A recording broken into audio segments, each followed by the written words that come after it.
Bonjour à vous, bienvenue sur cette nouvelle vidéo atelier LGJ. Très contente de vous retrouver aujourd'hui pour ce nouveau tutoriel.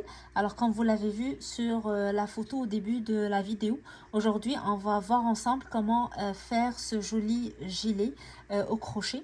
Un projet très simple qu'on va réaliser à partir de deux pièces, deux rectangles qu'on va réaliser séparément. Et avec quelques tours de couture, on va réussir à avoir la forme que vous avez vue sur la photo. Alors le point aussi que j'ai choisi pour ce projet est un point très simple. C'est tout simplement des demi-brides qu'on va travailler avec une petite technique qui nous permet d'avoir cette jolie texture. Alors on va commencer tout d'abord par présenter quelques informations concernant les mesures de chaque pièce et on passe par la suite au tutoriel pour apprendre à faire le point. Alors on commence tout de suite. N'oubliez pas de vous abonner à la chaîne si vous n'êtes pas encore abonné. Vous pouvez aussi venir nous voir sur les réseaux sociaux Facebook et Instagram, Atelier LGJ, pour partager avec nous vos commentaires, vos suggestions et surtout les photos de vos réalisations. Alors pour mon projet, j'ai travaillé avec une laine de grosseur moyenne, donc medium 4. Sur la pelote, on me suggère de le travailler avec un 5,5 mm. Alors moi, j'ai choisi 6 mm pour avoir un point le plus léger possible dans mon travail. Vous pouvez aussi choisir d'autres types de laine, d'autres grosseurs de fil. Travailler avec du 3 ou du 5 pour avoir un fil le plus gros. L'important, c'est d'adapter votre crochet à votre laine.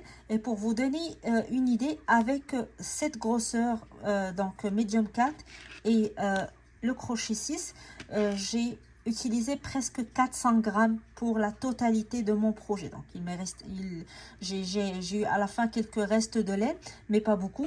Donc juste pour avoir une idée sur le nombre de pelotes dont vous aurez besoin, dépendamment de la marque que vous avez choisie. Alors il vous faut quelques marqueurs ou épingles, donc pour faciliter les coutures. Et une aiguille à laine pour celles qui vont utiliser l'aiguille à laine pour coudre. Quand vous allez voir, moi j'ai utilisé le crochet, donc j'ai fait les coutures avec des mailles coulées. Mais si vous allez faire des coutures simples, vous allez utiliser votre aiguille à laine, donc dépendamment de la manière dont vous voulez travailler. Optionnellement, vous pouvez aussi choisir quelques boutons pour décorer votre projet, votre gilet, mais c'est optionnel, vous pouvez très bien le garder ouvert comme vous avez vu sur la photo. Alors, on commence tout de suite. Alors, avant de commencer, on va prendre quelques moments pour expliquer noir sur blanc comment va se présenter le projet. Alors, on va travailler deux pièces, deux rectangles. Un petit rectangle de 70 sur 35 et un autre de 36 sur 150 cm. Le premier rectangle, 70 sur 35, c'est le rectangle qui va être sur le dos. Donc, nous allons commencer notre chaînette dans cette partie sur la longueur de notre rectangle et elle va mesurer 70 cm. Par la suite, le point que je vais vous expliquer, donc on va commencer à le travailler rangé par rangée jusqu'à ce qu'on atteint 35 cm. Donc, on commence en longueur puis on monte en hauteur. Une fois terminé, on va utiliser le même point, mais cette fois-ci pour faire une chaînette de 36 cm et on monte en rangée jusqu'à 150 cm. Alors, le premier rectangle, on le travaille du bas vers le haut, puis le deuxième de la droite vers la gauche. Une fois qu'on a fait ces deux rectangles, on va se retrouver pour les coudre ensemble selon donc le schéma que vous voyez. Et on va expliquer aussi de nouvelles mesures qu'on va adopter pour transformer cette pièce en un gilet qu'on va porter. Alors, on commence tout d'abord par expliquer le point. En tout cas, c'est le même point qu'on va utiliser dans les deux rectangles. On va juste adapter les mesures, donc selon si on travaille le premier rectangle ou le deuxième. Donc, je vais vous expliquer le point. Vous allez l'adapter aux mesures du rectangle que vous travaillez. Une fois que vous terminez les deux rectangles, on va retourner à notre schéma pour continuer les explications des mesures à retenir. Alors, nous allons commencer tout d'abord par faire notre chaînette de départ. Donc, je fais ma boucle et je vais monter une chaînette avec un nombre de mailles impair. Donc, 1, 2, 3, 4, 5, 6, 7, 8, 9, 10.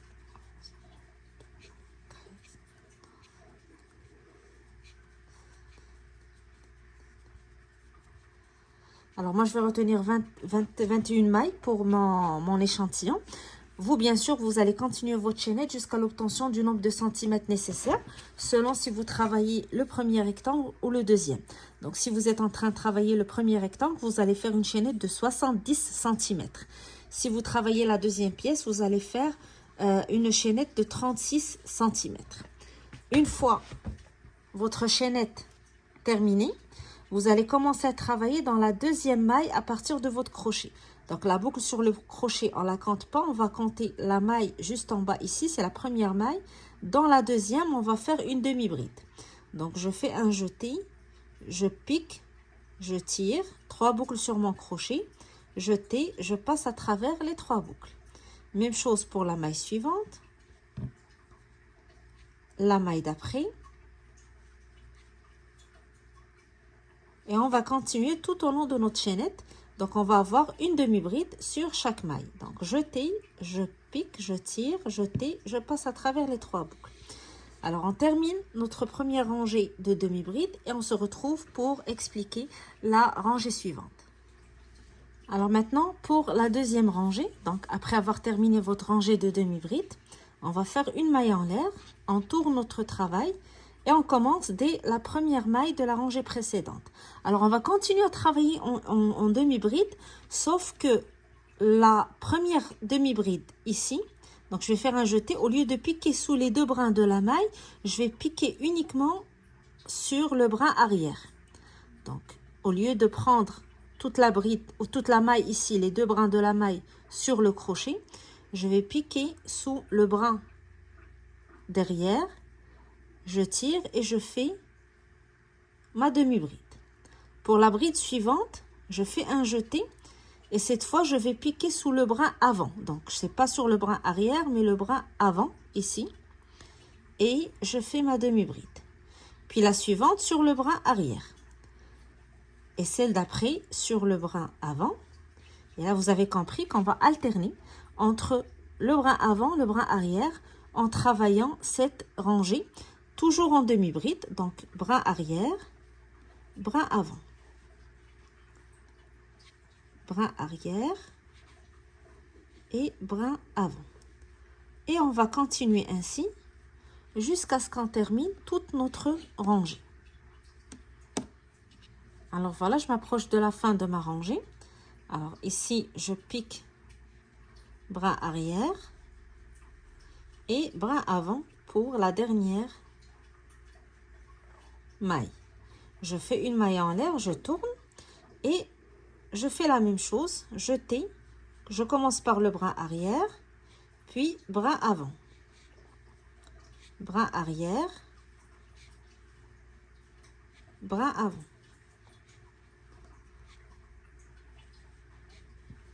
Et on va travailler tout le point de cette manière. Pour chaque rangée, on tourne, puis on travaille nos demi-brides en alternant entre le brin arrière, le point avant. Une fois qu'on arrive à la fin, on fait une maille en l'air et on recommence le même travail. Donc, un point tout simple. Et le fait d'utiliser ou de travailler en alternance entre le brin avant et le brin arrière, ça nous permet de donner une texture à notre point, comme vous voyez. Et ça va se voir donc au fur et à mesure qu'on avance. Vous allez voir le point ou le motif se dessiner. Donc la texture qu'on veut donner à notre travail.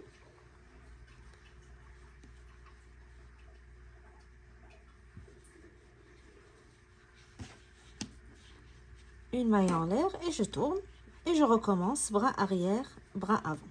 Alors, on continue comme ça jusqu'à ce qu'on termine nos 2 rectangles. Donc, je rappelle, le premier rectangle, on a commencé par 70 cm. On monte en rangée jusqu'à 35 cm. Le deuxième, on va commencer par 36 cm. Puis, on va avancer en longueur jusqu'à ce qu'on atteigne 150 cm. Une fois que vous avez fait ces 2 rectangles, on se retrouve pour l'étape suivante du travail.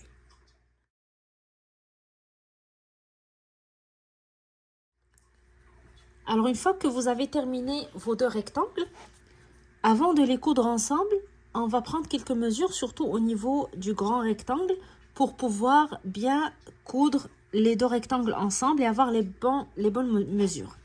Alors, nous avons le rectangle qui est de 150 cm. On va tout d'abord le diviser sur 2 et on va compter à partir du point du centre, à partir de la moitié, 35 cm de chaque côté. Ça nous fait un total de 70 qui nous réfère en fait à la longueur du carré qui va être sur le dos. Donc, le carré qui va être sur le dos va être cousu avec le grand rectangle à partir de ces deux points. Donc, on va coudre le rectangle de cette manière. Comme ça, on va le positionner exactement au centre du rectangle. Donc, on va voir deux parties ici du long rectangle qui nous reste. À partir de ce point, donc le dernier point avec lequel on a cousu le petit rectangle, on va compter 20 à 21 cm. Donc, on va dire 20 à 21 cm et placer un marqueur. On ne va pas en avoir besoin tout de suite, mais ça sera l'étape suivante. Mais tant qu'on fait les mesures, on va tout placer. Comme ça, on va passer à la deuxième étape plus rapidement. Et on va faire la même chose de l'autre côté. Donc, à partir de ce point, on va compter 20 à 21 cm. Alors maintenant, si vous vous retrouvez avec un rectangle qui dépasse un petit peu les 70 cm, 72, 73, ça dépend. Des fois, en crochetant, on voit notre travail qui s'élargit. Ça dépend beaucoup de notre manière de crocheter le point. Ça peut être en crochet très serré ou le contraire. Donc, on peut voir un petit peu notre rectangle qui s'élargit. Alors, ces 35 cm de chaque côté, vous allez tout simplement les modifier pour vous donner la longueur totale de votre rectangle. Alors, si 72 par exemple, vous allez faire 36 de chaque côté. L'important, c'est qu'il soit bien placé au centre. Et les 20 à 21 cm, on les garde toujours, car c'est les sorties de bras qu'on va avoir par la suite pour notre gilet. Alors, toujours les 20 à 21 cm de chaque côté. Et cette partie donc doit être égale exactement à la longueur que vous avez obtenue de votre rectangle. Idéalement 70. On peut avoir quelques différences, des légères différences, dépendamment de notre manière de crocheter. Alors, dans cette étape, on va commencer par placer notre petit rectangle, puis le coudre avec le rectangle le plus long à ce niveau. Après ça, on va obtenir les deux rectangles ensemble et on passe à l'étape suivante. Alors, on va faire cette étape ensemble et puis par la suite, on verra comment on va continuer notre travail. Alors, comme vous voyez ici, j'ai mis mes deux rectangles ensemble. Donc, en respectant le schéma qu'on vient d'expliquer. Et j'ai mis aussi un marqueur 20 à 21 cm à partir de ce point. Donc, ici, j'ai fait la même chose de l'autre côté. Et je vais maintenant commencer la couture à partir de ce point et faire toute cette partie ensemble. Alors, moi, je vais faire avec mon crochet, je vais utiliser des mailles coulées. Pour les coudre ensemble, vous pouvez utiliser votre aiguille à laine et faire des coutures. Moi, je préfère utiliser les mailles coulées pour les mettre ensemble. C'est plus facile et ça permet d'avoir une couture assez solide. Alors, je vais commencer par insérer mon crochet dans la première maille du rectangle du bas et la maille où j'ai placé mon marqueur.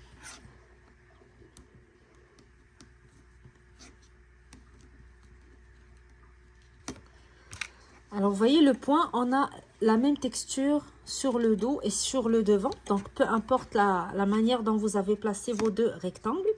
Je vais prendre maintenant mon fil et je vais commencer mes mailles coulées. Alors, je fais un nœud de départ. Je le place sur mon crochet et je vais le passer à travers les deux mailles. Et je fais une maille en l'air. Et à partir de ce point, je vais à chaque fois prendre une maille de chaque côté, donc de chaque rectangle, et je fais une maille coulée. Je passe à la maille suivante, même chose, et je fais une maille coulée. Donc j'essaie de prendre les deux brins de la maille pour bien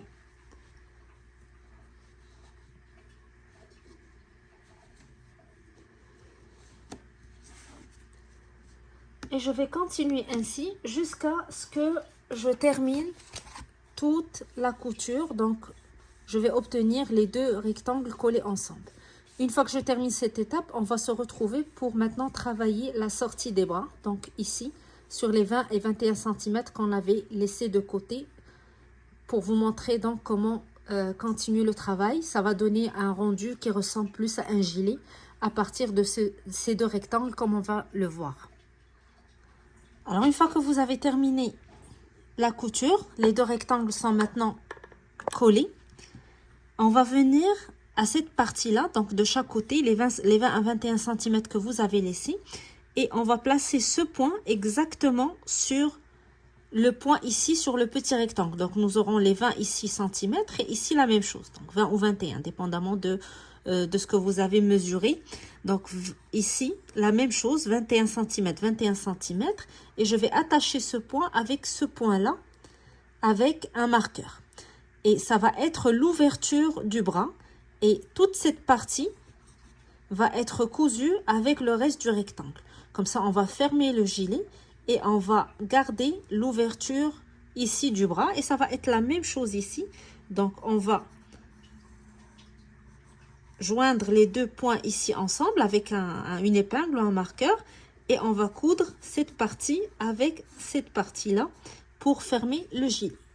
Alors, concrètement, voici comment ça va se passer. Alors ici, j'ai le dernier point qui attache le petit rectangle sur le dos au rectangle le plus long. Et ici, j'ai le marqueur qui me permet de calculer mes 20 cm ici. Donc, la sortie de bras. Alors, je vais prendre cette partie. Je vais la mettre sur le rectangle, le petit rectangle. Donc, je garde toujours les coutures vers moi. Comme ça, je vais toujours mettre les coutures à l'intérieur. Et je vais placer les 20 cm du haut sur les 20 cm du rectangle du bas. Et je les attache ensemble. Donc, je vais utiliser mon marqueur ici pour les attacher ensemble. Et là, ça va être la sortie du bras. Alors, cette partie qui reste ici, je vais les coudre ensemble. Donc, je vais utiliser des mailles coulées. Vous pouvez toujours utiliser votre aiguille à laine. Si vous avez déjà utilisé l'aiguille à laine à ce niveau pour faire les coutures, la gardez aussi à ce niveau. Alors, je vais coudre toute cette partie ensemble. Et je vous reviens après. Donc, je vais faire en fait la même chose des deux côtés. De ce côté, puis de l'autre côté aussi la même chose. Je vais plier et garder les 20 cm pour la sortie des bras. Coudre le reste. Et je vous retrouve pour vous montrer le rendu final.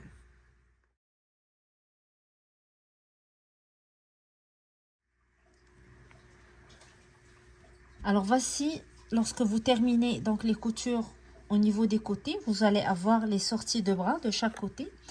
Et l'étape finale maintenant, c'est de rentrer les fils, faire les finitions nécessaires. Si vous le désirez, vous pouvez ajouter des boutons devant, donc pour décorer et en même temps fermer votre cardigan ou votre gilet si vous le désirez. Quand vous voyez, donc c'est un travail très simple, deux rectangles qu'on travaille et par la suite, avec quelques coutures, on réussit à obtenir une jolie forme de gilet. Le point aussi est très simple à faire, donc une technique basique, les demi-brides, qu'on travaille d'une manière à avoir ce joli rendu, donc une texture un petit peu différente par rapport aux demi-brides simples. Et le tour est joué. Donc j'espère que l'idée vous a plu, que ça vous donne envie de l'essayer. Si vous désirez partager avec nous les photos de vos réalisations ou discuter avec nous, faire des commentaires, des suggestions, vous pouvez toujours le faire sur notre page Facebook, Atelier LJJ ou Instagram. Et surtout, n'oubliez pas de vous abonner à la chaîne. Donc comme ça, vous allez toujours recevoir les nouveautés Atelier LJJ. Et ça nous permet aussi de nous encourager pour continuer à vous présenter des jolis tutoriels sur la chaîne. Alors sur ce, moi je vous dis bon crochet, je vous dis à bientôt. Et je vous laisse avec les photos du rendu final de notre projet.